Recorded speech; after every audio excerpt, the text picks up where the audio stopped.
150 ஆண்டுகள் பழமையான நல்லாயன் தேவாலயத்தில் புத்தாண்டைய ஒட்டி சிறப்பு திருப்பலி நடைபெற்றது. கள்ளக்குறிச்சி மாவட்டம் திருக்கோவிலூர் நகர் பகுதியில் அமைந்துள்ள 150 ஆண்டுகள் பழமையான நால்லாயன் தேவாலயம் அமைந்துள்ளது.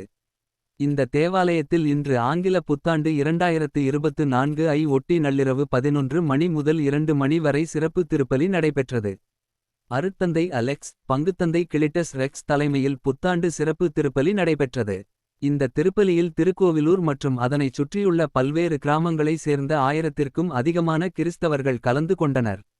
திருப்பலியின் நடுவே புத்தாண்டு பிறந்ததை ஒட்டி ஒருவருக்கொருவர் உடன் அனைவரும் தங்களது புத்தாண்டு வாழ்த்துக்களை தெரிவித்துக் கொண்டனர்.